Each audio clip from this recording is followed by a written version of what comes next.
Hey, what's going on, man? It is your girl, TampaMystic, and we are live. Where are we at? Industries Most Wanted. Big Industries Most Wanted, not little one. Listen, I got a superstar checking in tonight. Suchet Pierre in the building. What is going on, family? How you doing? What's going on? Bonjour, bonsoir, all my people out there. Happy Zoe Day, happy Haitian Day. Suchet Pierre, Pigatti the Haitian Prince, is in the building on Industries Most Wanted podcast with the TampaMystic. Happy Hey, you dig. Well, listen, first and foremost, before we dive into it, he reminded me that we had already worked probably a decade ago? Decade ago. Yep. A long time ago doing an event together. And, I'll tell you, I feel like because I'm getting a little older and so many things have happened that I really didn't remember it until you brought it to my attention, because I used to do events twice a week. So it's just a lot of stuff from back then becomes a blur. Yeah, back then Atlanta was a much different place, and between then and the pandemic and everything, But I never forget important people in media. I always tend to remember their face or their name. And your name has been around for decades. So, man, thank you. I absolutely appreciate that. So before we dive in, let's talk about your identity.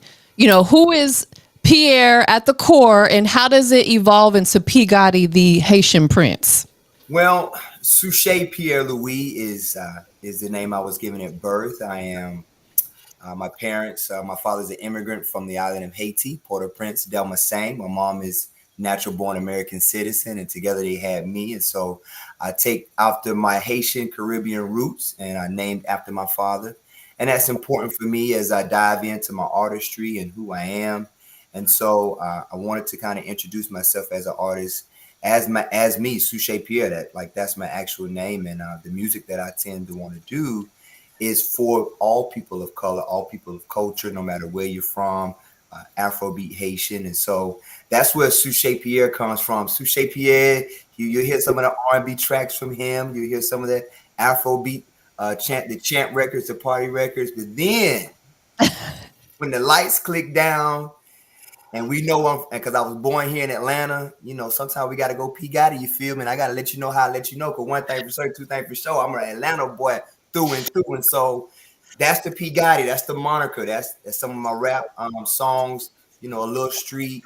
I can kind of get with you, if I need to get with you. So I kind of balance it out like a Libra sketch. Listen, I know that's right. So is it truly like an alter ego? Like one shows up when they need to and the other one shows up when they need to? I think it's truly an alter ego, right? I want to do something different in this industry. So why not be authentically me? I pride myself on blending in with different environments. I think they call it code switching nowadays. And so I want to give something for everybody. So you may not be feeling the street. Well, I can go R&B and give you Suchet Pierre. Well, you may not understand Parlez-vous Français or Parlez-vous Creole. So I can go ahead with that A-Town shouter. You feel me? I can give you that too. So I want to give something to everybody. Look, I love that. Do both of those show up in your music? They do. They do show up in my music, and especially with my EP, Bipolar Therapy, which is streaming on all platforms right now. Bipolar, hence the name. Therapy, bipolar means two. Hot and cold, up and down, mania, depression. And so it's kind of near and dear to me, that project. And so both Suchet Pierre shows up on that project as well as Pigatti. And I love them both. I love it. Definitely. Well, let's walk through your journey. Okay. How did your time at Georgia State University really shape who you are? Not just in journalism side, but also in the entertainment industry. Let me tell you, Georgia State University, that's a good question.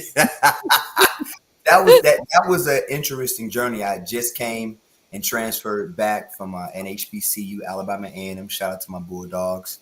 And for one, the rigor and the attention to detail and the hustle and bustle of the city was so much more lively and busier than the country town of Huntsville or Norman, Alabama. And so thrust right back into where I was from was a breath of fresh air for me. And it gave me a lot of opportunity to kind of mix and mingle and kind of hone in on my journalism, on my music, on the PR side. And so coming back to Georgia State was awesome. Big shout out to that department there. It was cutting edge at the time. The classes that I was taking kind of helped shape that. And back then, that's when Buckhead was live, Frequency, the whole nine. Atlanta was a different place, y'all. Could not agree more. It's not the same. So shout out to Georgia State. It hardened me. It taught me a lot, especially in this business. I was on the behind the scenes for a long time. Actually, coming to Georgia State allowed me an opportunity to really dig deep into guerrilla marketing with the industry. I had a chance to work with Quick Flip Records. They was behind Maceo, the whole sit down record. He was Fats and Jamon. Next Hill Church was signed with Universal, and I was on their marketing team. And I had a chance to go to the Source Awards back then. And as a young kid out here, on a lot of accounts, I think we had a Blunt Rap account, a Snoop Dogg account, and really you had to go into the clubs and really promote the records with flyers and stuff like that. So I got a bit of that in me, and it's because I transferred to Georgia State. It gave me that opportunity.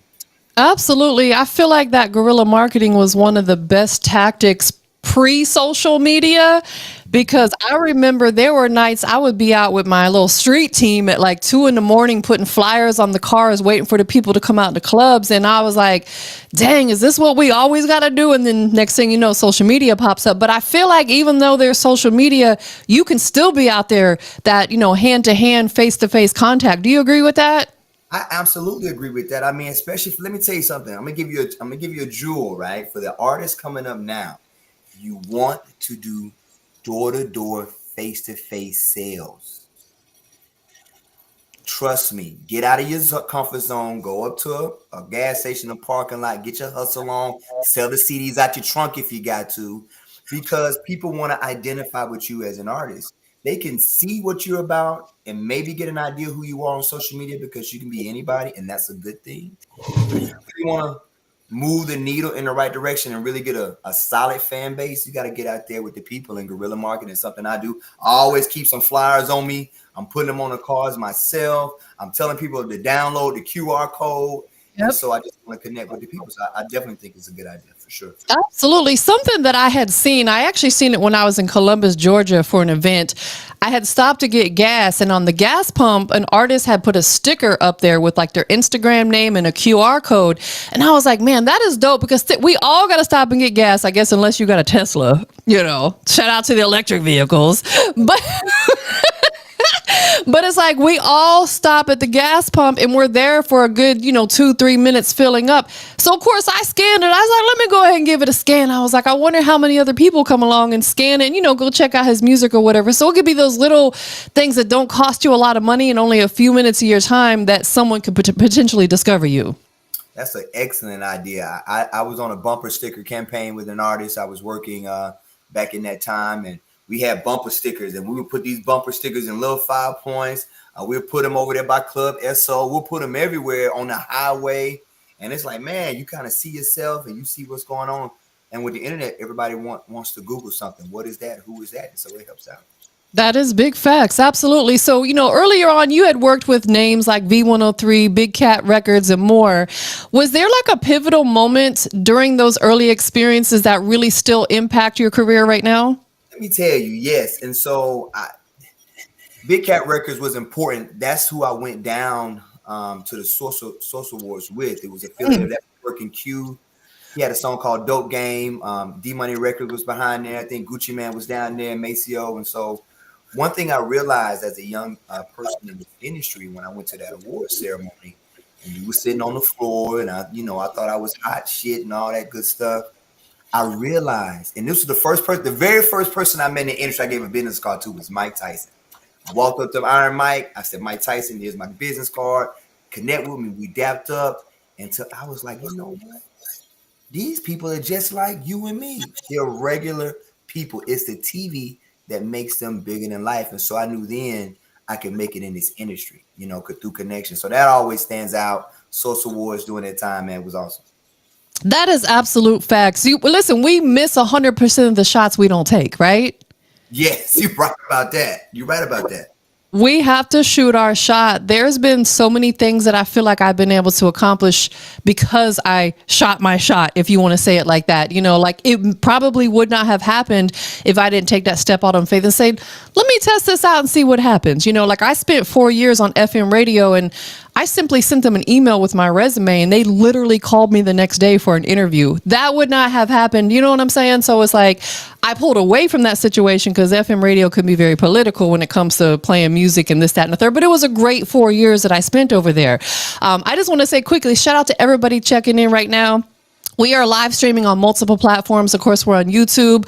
We're on 2 Facebook pages. We're on Twitch, and I'm trying to see if Instagram's cooperating. Shout out to Just Samaj checking in on YouTube. Shout out to everybody. If you are here right now tuning into the interview, drop a comment. Let us know that you're here to support no matter which platform that you're tapping in on. Definitely.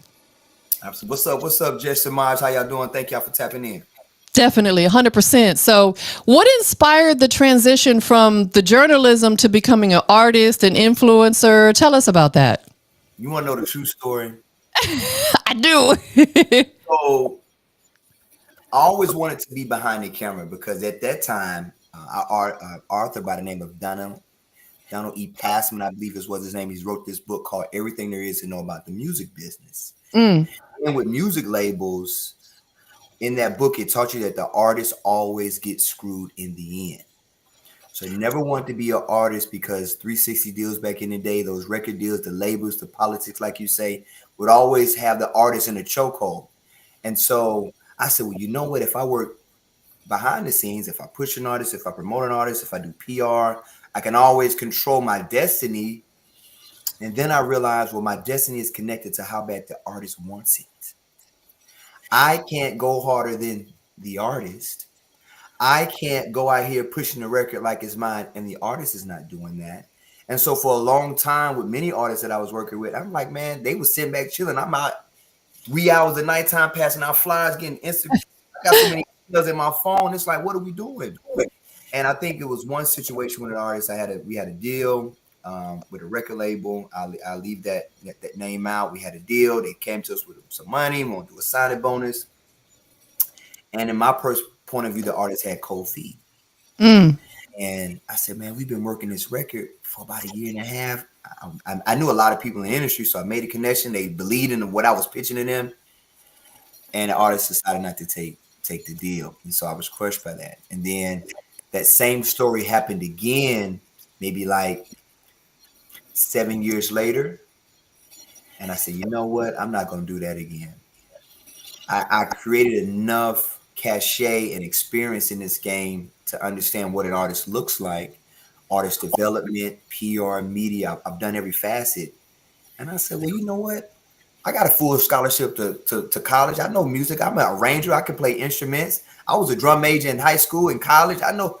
Let me just go out here and be an entertainer and see what happens. At least that way I know if I bet on myself, I never let myself down. And so that was the transition for me. And it was just through experiences of working and pushing other artists that didn't quite go so well in my opinion. And I said, well, you know what? It's my time. So now it's my time. Absolutely. And I feel like it's all about timing. That is really what it boils down to. I actually had posted a clip earlier from an interview I did recently with a professional boxer. And he said that he never carries the mindset of, gosh, why him? Why not me? He thinks like, I can't wait till that happens for me. And I feel like as long as we can carry that type of mindset, you know, not always like, woe is me. Why not me? You know, it's all about timing. We can't rush the process. We have to trust the process, right?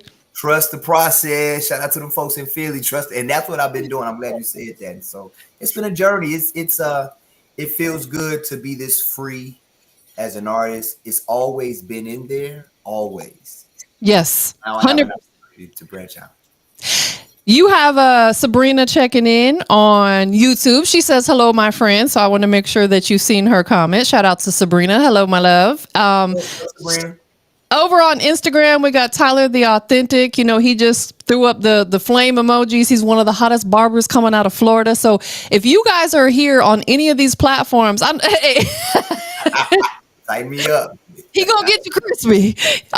Any of these platforms, you know, make sure you drop a comment. Let us know you're here so we can definitely shout you out. So I want to talk about the alter ego. I want to go back and dive into that just a little bit more. P. Gotti, the Haitian Prince. That's a bold name, which I love it. Definitely. How does that character come to life and, really break down what he represents for you. Well, that character comes to life most importantly in this song that I created and wrote called Rapid Fire. Produced by Rocks, formerly of Studio Boys. He's a BMI producer as well too. Recorded at Diamond Cut Studios with Coach Cheese. He was behind some of Young Jock's great hits, and so I was able to. That song, let me say, that song is indicative of who P. Gotti the Haitian Prince is. I intro the song through French and Haitian lyrics, and I go right into what Haiti stands for me. Of course, right now the country is in some turmoil right now. It seems like it's always something with Haiti. My people are very resilient, but they're very tough. And this is my ode to them. It's my chant record and my party record to let people know Haiti can make some great music. You got one Haitian artist right now who's up for a Grammy. He's with the Compa record, and so P. Gotti really stands out with that, and also just letting people know that there are people from the Haitian Caribbean diaspora that are out here making good music too. And so it's just representing them, representing who I am. That's my heart. That's my culture. I can remember going to Haiti and Delma Sank and Camp-Anne and Petroville and Onsavo and all those cities in Haiti where my family is. And, just shout out to my family back home, man. I really do this for them. Absolutely. Shout out to, I hope I'm saying your name like Carlissa. Shout out to Carlissa checking in on YouTube as well. What's up, Carlissa? How you doing? Welcome in. Thanks for tapping in. So your music truly blends like your Haitian roots, but also with some Dirty South influence because you out here in the A, right? How do you strike that cultural balance in your sound? Oh, man. Well, I think for the EP, I wanted to kind of give a balance of everything. Oh, excuse me, I got something in my eyes. Where the barber at? I need the barber to come and get this stuff together. This thing got me all messed up. Where you at, bro? Yeah, we need to tighten me up, man. My hair in my eye. Sorry about that, y'all. Get his brows together, All of that. So, the balance is important, and that came through the EP Bipolar Therapy. And so the Atlanta part comes out in this record called Lose My Mind. It's a record about toxic relationships and that ex or that relationship that you got out of, but they come back to haunt you. They always want to find their way back in. It makes you want to lose your mind. And it's like, you feel me? Get the F out my face. I ain't got time to play this game with you no more. I'm done. I'm tired. I'm through. And so the Atlanta roots definitely come out in that record as well too. It also comes out in the record that I created with the conglomerate. Shout out to them. Called Keep It Cool. It's a summertime bop. It's a feel-good record. It just makes you feel good as you're riding down, 285 or Candler Road with the top down and your Impala, on them Daytons, on them 24s.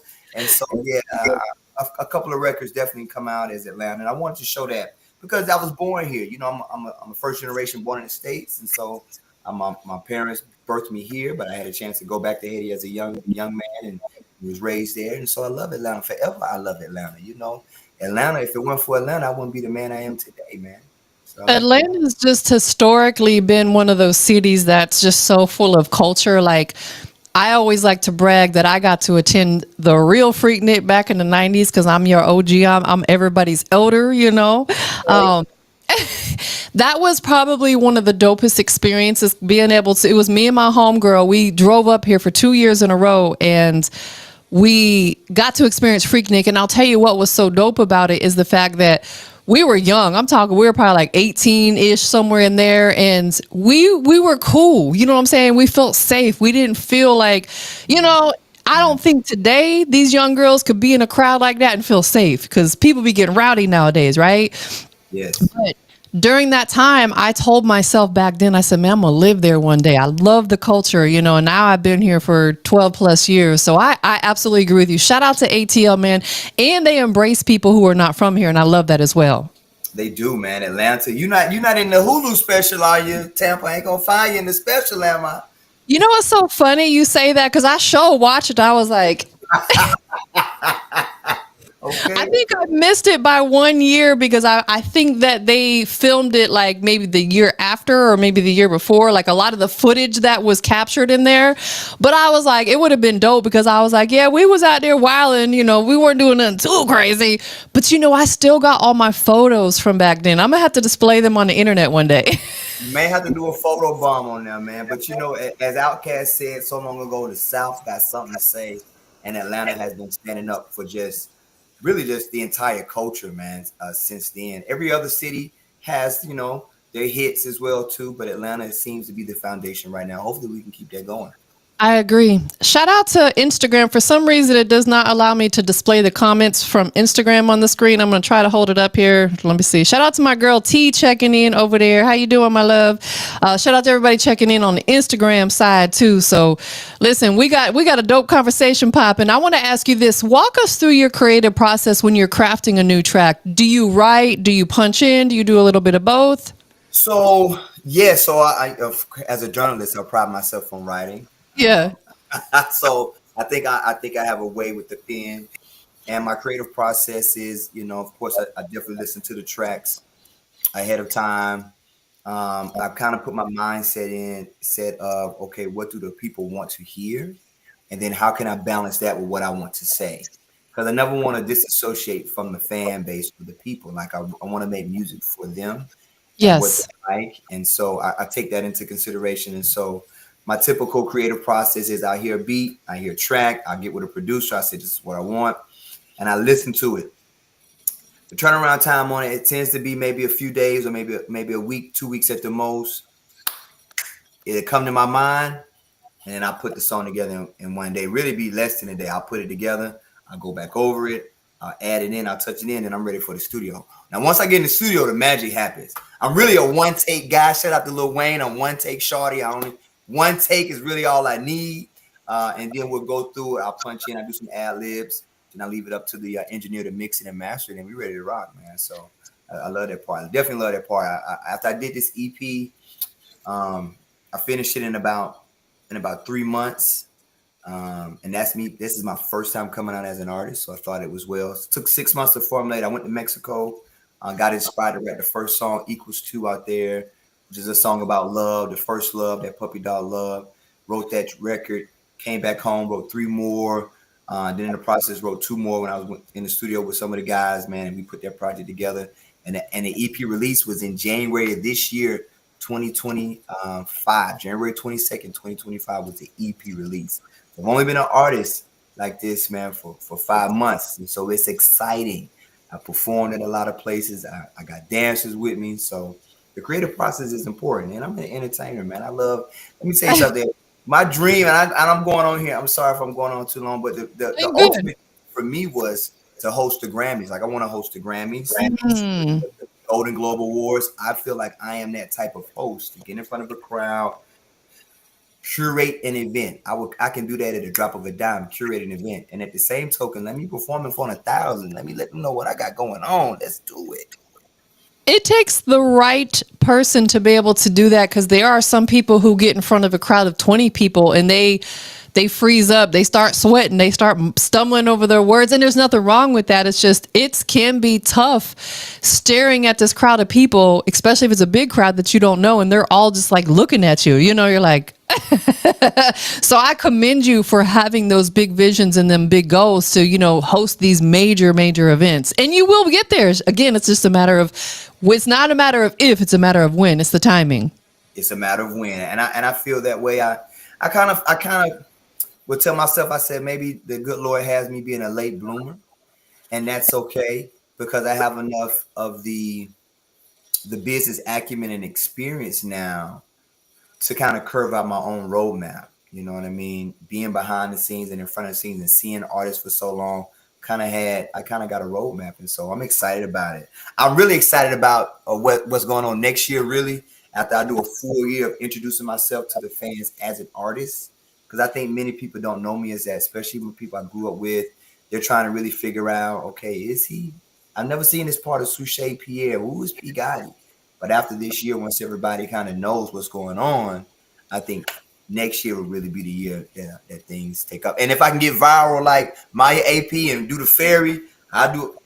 We do that too. You know what I mean? Because you can go viral quick. Listen, I feel like anything is possible on social media.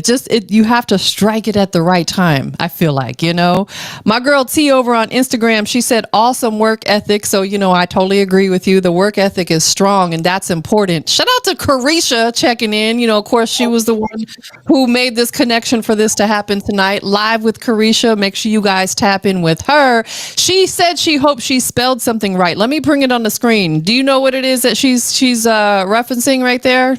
Oh, sac passe, ma poulet. Yeah, she got it. That's what's up. Shout out to the folks out there. Absolutely. Also, shout out to Quinn checking in on YouTube as well. Thank you everybody for being here to support. That's what it's all about. Definitely. So you have and you still wear multiple hats. Journalist, promoter, host, artist, and I'm sure there's other things as well. How do those experiences inform your work today, like everything that you've learned over the years? Okay, well, let me add to that. Actor. Been Okay. in stage plays. Definitely want to go Broadway. Been in a live band. I have that under my belt as well too. And so all those experiences are integral parts of me as an artist, because I can glean from those experiences to create music that the people can relate to. And that's what it's about. Am I believable? Can they relate? Do they believe what I am saying? I want to be so authentic, and the only way to do that is to continue to be me. Now, let me tell you though, Tampa, it is exhausting. Because, especially when you rocking with, shout out to Carisha. She makes sure that I am constantly working. And so, what I've had to do? I had to get in the gym. I've had to eat right. I've had to monitor how I party. I have to make sure I go to bed on time, because the schedule is rigorous, right? But I feel like as an artist, and I think Kevin Hart said this, he said, if you're just going to focus on your talent, that ain't enough nowadays. You just can't be talented and think you're going to be good at one thing. You have to diversify your portfolio. So that's what I've done, is diversify the singing, the acting, the marketing, the promoting, the hosting, the curating of events. I go by this saying, I can do all things through God. Yes. So I feel like there's nothing I can't do in this industry. I just got to put my mind to it and do it. I really believe that. Absolutely. And I feel like that in order for people to take us seriously, we have to take ourselves seriously. This is our body. This is our temple. Like you said earlier about getting proper sleep and putting the right nutrition in our body, going to the gym, and all that really hits hard once you get into that 40-ish range. Like up until then, it's all shits and giggles, but you turn 40 and above, it starts to catch up with you. And I'm never afraid to disclose my age. I'm 51 years old, and at my big age, I'm the big 5'1". That's why y'all don't see me outside that much, because I have no desire to be outside at 51 years old, partying with people that are young enough to be my kids. No, thank you. Did that 20 years ago, but now I have to be in bed asleep at a certain time, because if I don't get my right sleep, I become forgetful. I'm cranky, I'm irritable. And then, of course, we think about all the health issues that can come into play, too. So thank you for being transparent and sharing that, because I feel like people need to hear it. Absolutely. And you look phenomenal to be 51. I never would have thought. You still look the same as you did when we was working so long ago. And you're absolutely right. Listen, your nutrition and how you take care of your temple separates a star from a superstar from a novice, right? Because in order to be great, they're going to want you at a lot of places. And if you're drinking and smoking all the time, if you're not taking, breaks, you can do it now. That's fine if you want to do that, but just be mindful of how much of that you want to put into your body, because whatever you put in, you're going to get it out. You don't want to, I hate to be late to an appointment. I hate to be late for an appearance. I don't want to be late to showing up, because this is my first time introducing myself to the industry as an artist. So if I get the stigma of I'm a bad person to work with, I may not get an opportunity. So I take it very seriously. I tell people, if you on time, you're late. So you may as well be early.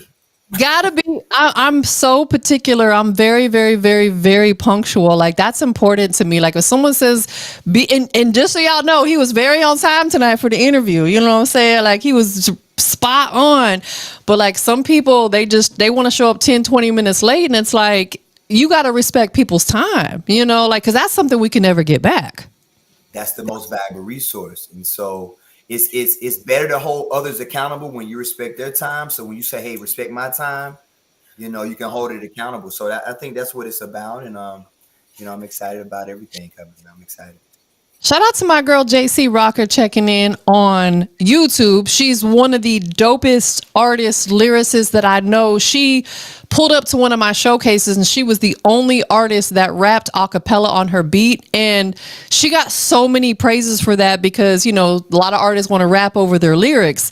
She came in there and had a whole show track. So shout out to JC Rocker. We see you, my love. Absolutely. Who are some of your biggest artistic influences? And we're going to say both in Haiti and in the South. Okay, so let's start with Haiti. It's this band that I remember as a young fellow growing up. It's called Banam T-Vice. T-Vice is one of the most historic Haitian bands that have been around forever. They did a song called Bidi Bidi Bum Bum, and I can remember dancing to that song with my family and friends. Big shout out to Wyclef Jean. Of course, you know him and what he's done for the culture. There, other Caribbean roots, Beanie Man, love him, really love him. Elephant Man, love him. Vibes Cartel, Shabba Ranks, Sean Paul. Those are some of the Caribbean artists that really stand out. Right now, Burna Boy, Tim's, Wizkid.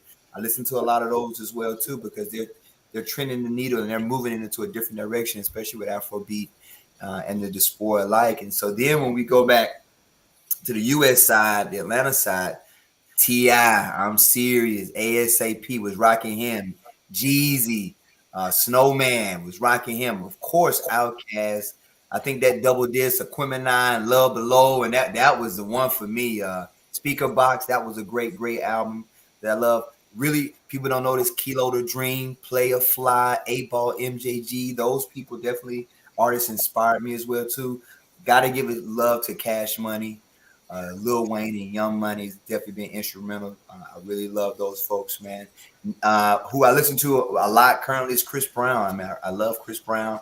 You know, hopefully free Chris Brown soon out there. I love Chris Brown. I love what he's got going on. You know what I mean? We try to get to that concert, Chris. I got my tickets, Chris. I need you to get out.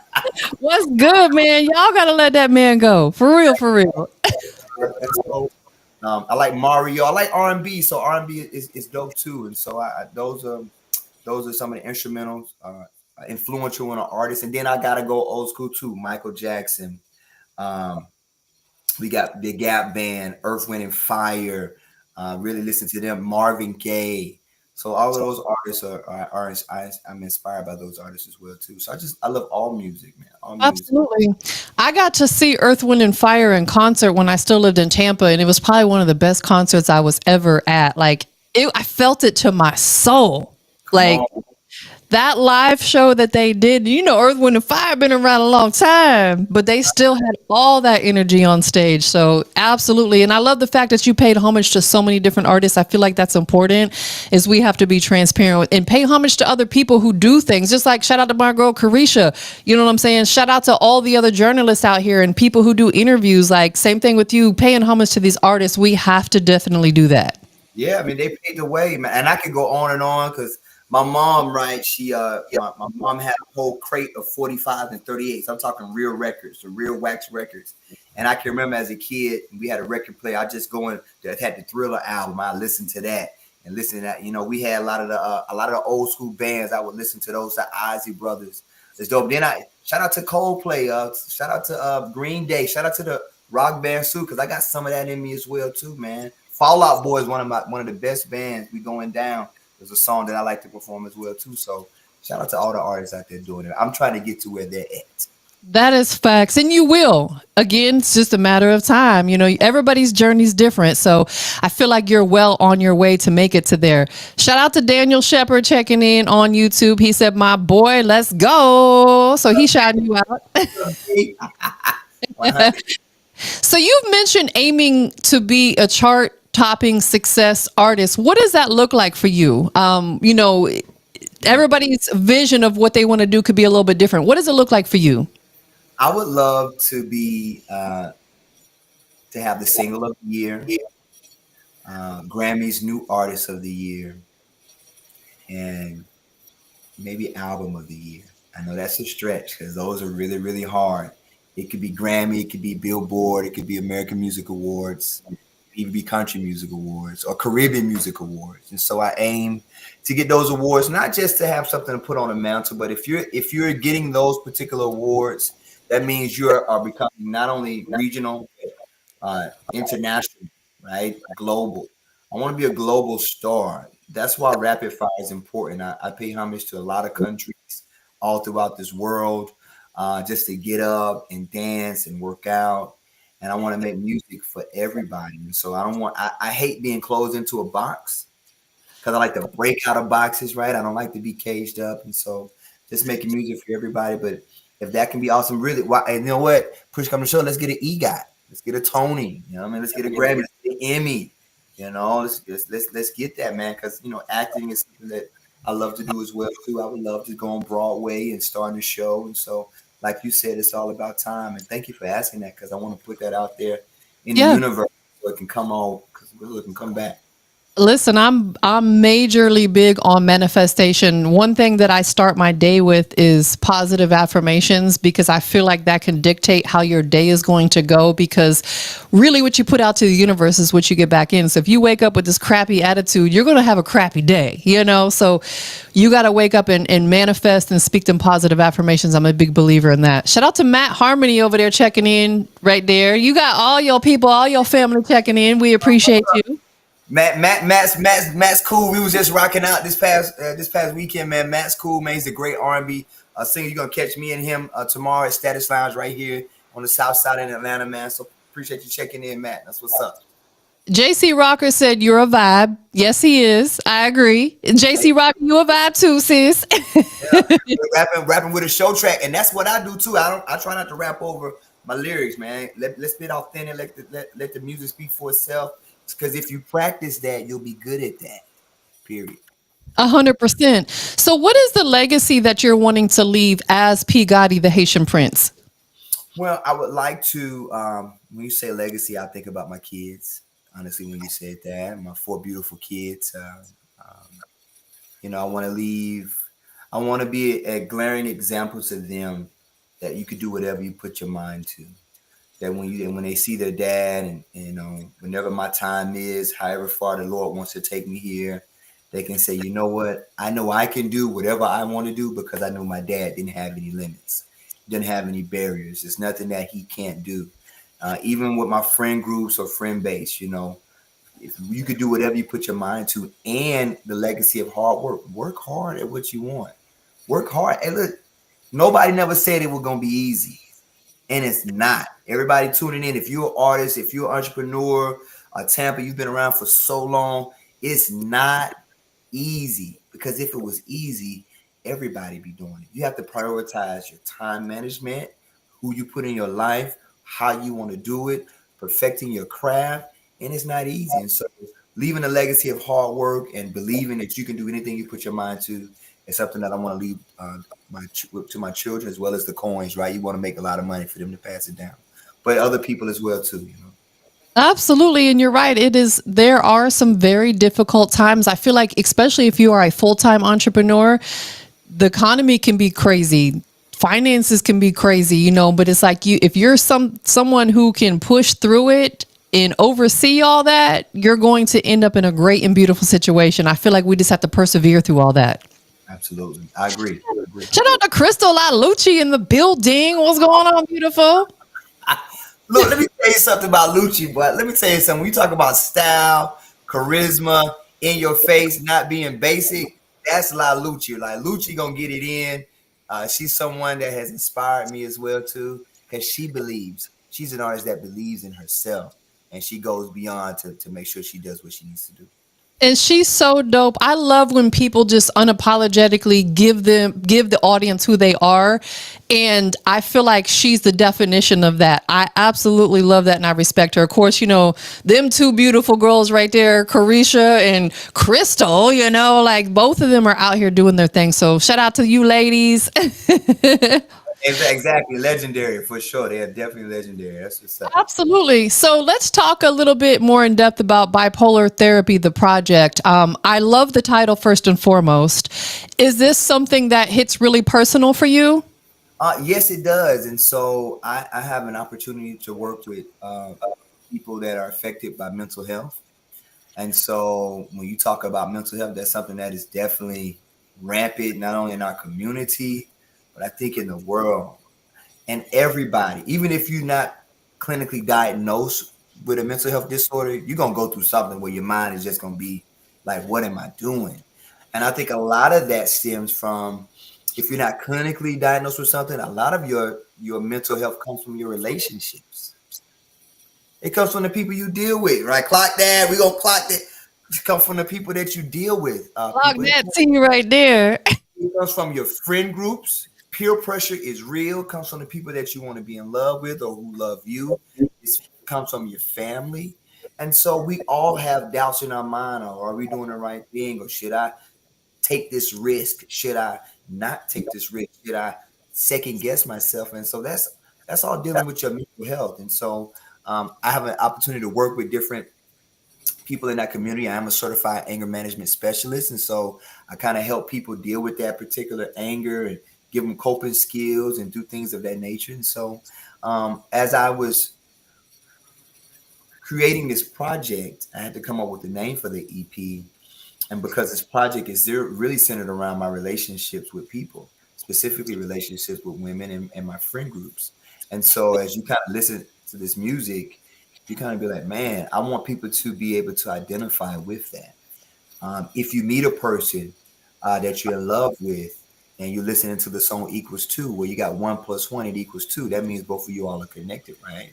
Or if you feel like you have messed up, you got caught in a lie, you lying to yourself, you got to confess. That's track 2. You got to confess.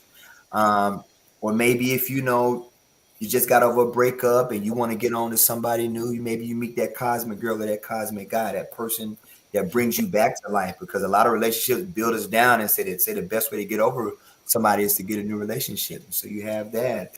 Or even if you just say, you know what, man, I'm celibate.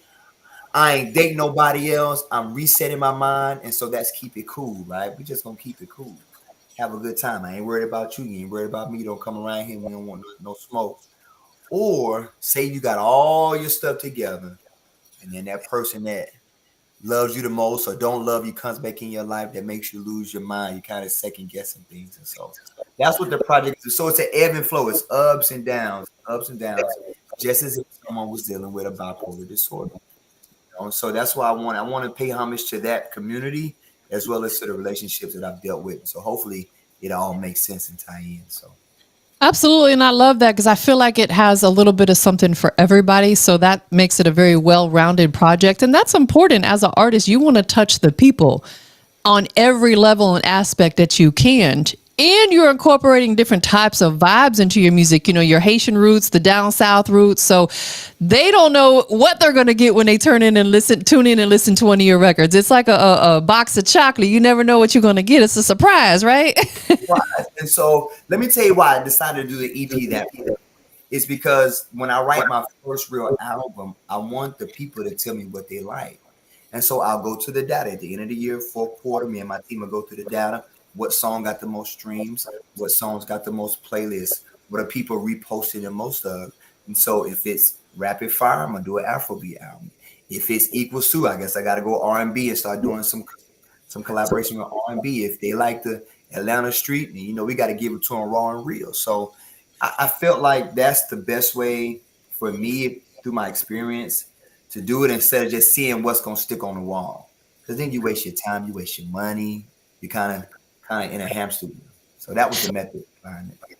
I think that's a great gem, and any artist that sees this now or later on the replay, take heed to what he said, because you have to study those analytics. You have to see, where are people tuning in from? What song are they streaming the most? Because that's going to guide you into future projects, into future song releases. So that was a great gem. Thank you for sharing that. Artists, pay attention. He taking y'all to school today. Well, let's go to church.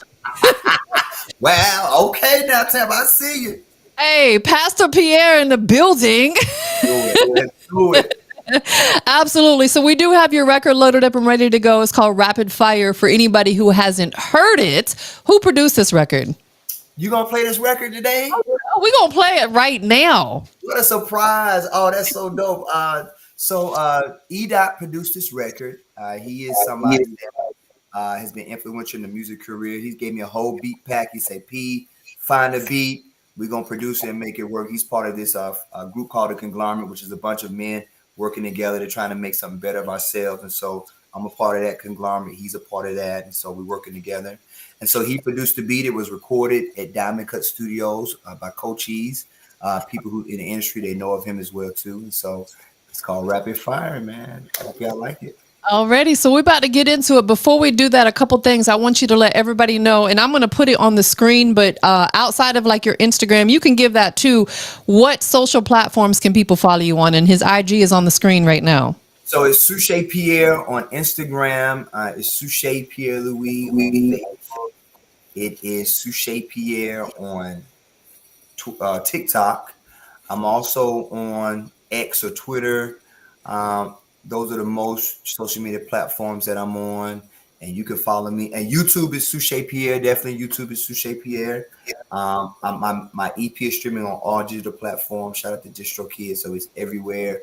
Tidal, Apple Music, Amazon Music, YouTube Music, Spotify. You name it. Just type in Suchet Pierre, Rapid Fire, or Bipolar Therapy.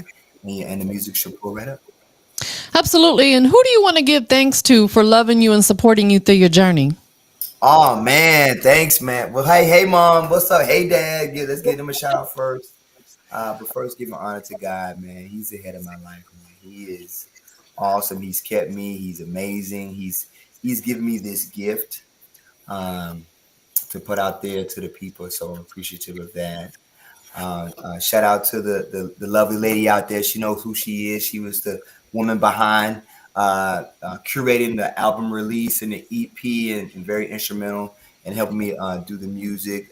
So shout out to her. Big shout out to Carisha the Diva. And really, really, really, let me tell you something. It's good when you believe in yourself, but if somebody else say they believe in you too, that you didn't like your mouth, you got to go even harder. And so her belief in the project, because she hosted it, gave me a little bit of fire and made me feel like I can really take it higher. Big shout out to all the members of the conglomerate. You fellas know who you are. Always coming to the shows, always supporting, always giving me ideas to make it happen, man. Shout out to my kids, man. Shout out to you, TampaMystic, everybody, Vito, everybody who I've done Atlanta Hitmakers, all the podcasters who have invited me on their show. Just thank you, media outlets in general. And so I appreciate it. If I missed you, charge it to my head and not my heart. And all my fans out there, shout out to the fans, man. Shout out to y'all making it happen, man. I really, really, really appreciate you. Man, and shout out to you because you're just such a dope individual. Your vibe and your energy is impeccable. And I thrive off of that because, you know, I've been interviewing for over 14 years. I've literally done thousands of interviews. And one thing that I thrive off of is other people's energy, because sometimes it's off and you have beautiful, beautiful energy. So keep whatever it is that you're doing, keep it exactly that way. Thank you so much. I tell people that's my superpower, bringing the energy. That's the superpower. That's what you hear in the music. I want to light up the room. And so thank you for acknowledging that. You got great vibe too now. It's a good interview now. Thank you. I appreciate that. I have one last question for you before we get into the record, though. Is that cool? That's cool. All right. So where are we at? Industries Most Wanted. You got to tell the world what makes you the industry's most wanted. Well, I'm gonna tell you like this, man. One thing for certain, two things for sure. Suchet Pierre, P got the Haitian princess, the industry's most wanted. I'm the most wanted because I bring the energy. That's my superpower. I can host your event. I can curate your event. I can perform at your event. We can turn your event into something that is never ever seen before, and that's because I bring the energy from the Afro-Caribbean side to the American side. I'm what you need. So listen. Anybody out there that's trying to work with me, let's do it. If you're trying to collaborate, let's do it. If you want some ideas on some project, let's do it. If you want me to host your mixtape, let's do it. I am not turning nothing down at this moment. Let's put the work in. Let's work together because as Pharrell told me,